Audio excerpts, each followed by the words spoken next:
Kerajaan ini akan terus giat melaksanakan program-program pembangunan sosio-ekonomi dan memelihara kebajikan komuniti tumpuan, terutamanya melibatkan warga emas, kanak-kanak OKU dan lain-lain.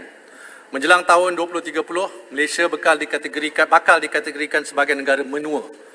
Bagi memastikan setiap warga emas yang memerlukan mendapat sokongan berterusan, bajet ini menyediakan lebih 635 juta ringgit khusus untuk bantuan kebajikan, institusi penjagaan dan pusat aktiviti warga emas. Aspek keselamatan kanak-kanak adalah penting, lebih-lebih lagi ketika kita sedang berada di jalan raya untuk menuju ke suatu destinasi. Bagi memastikan penggunaan kerusi keselamatan kanak-kanak di dalam kereta, kerajaan akan mensubsidi 50% atau sehingga RM150 untuk pembelian kerusi keselamatan kanak-kanak oleh keluarga B40. Sejumlah RM30 juta disediakan untuk tujuan ini dan bakal memanfaatkan 188,000 keluarga B40. Selanjutnya, aspek kesihatan kanak-kanak juga perlu dititik beratkan. Masalah kurang zat utamanya dalam kalangan kanak-kanak miskin bandar sangat membimbangkan. Bagi tahun hadapan, kerajaan menyediakan RM24 juta.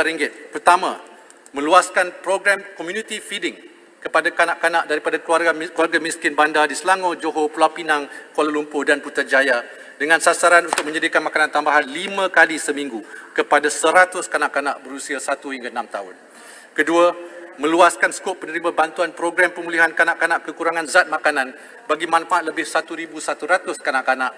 Dan ketiga, menubuhkan bank susu ibu untuk bayi pramatang di Neonatal Care Unit melibatkan hospital di Pulau Pinang, Johor, Terengganu, Sabah dan Sarawak. Datuk Yang di-Pertua, kebajikan golongan OKU tidak pernah dilupakan. Bagi tahun hadapan, kerajaan menyediakan peruntukan khusus RM30 juta bagi menaik taraf infrastruktur bangunan kerajaan supaya mesra OKU.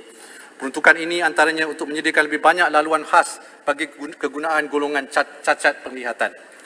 Selain itu, RM10 juta juga diperluaskan ataupun diperuntukkan untuk pusat latihan berdikari serta sebuah pusat latihan perindustrian dan pemulihan kerajaan bagi melaksanakan program latihan dan bimbingan ajar kepada golongan OKU. Bagi memastikan tempat buat anak muda OKU mencuburi bidang pekerjaan, kerajaan akan menyediakan kuota khas sebanyak 1% untuk program MyStep kepada golongan OKU.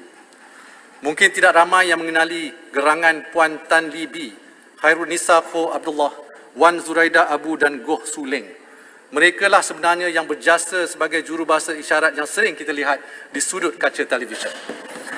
Bagi meningkatkan akses terhadap media di samping membolehkan golongan OKU cakna dengan berita semasa dan informasi terkini, dengan bantuan bernama, semua rangkaian TV termasuk saluran swasta akan menyediakan jurubahasa isyarat dalam penyampaian berita mereka. Bagi tahun hadapan, kerajaan bersetuju untuk menanggung sepenuhnya bayaran lesen kenderaan motor kepada semua kenderaan persediaan yang dimiliki oleh OKU. Harapnya ini sedikit sebanyak meringankan kos sara hidup golongan OKU. Program pemulihan dalam komuniti merupakan antara medium intervensi awal untuk anak-anak kurang upaya meningkatkan kemahiran diri dan mencuburi pekerjaan. Setakat ini, USM merupakan universiti utama yang melaksanakan program ini. Tahun hadapan, kerajaan bercadang untuk meluas pelaksanaannya ke universiti-universiti awam lain.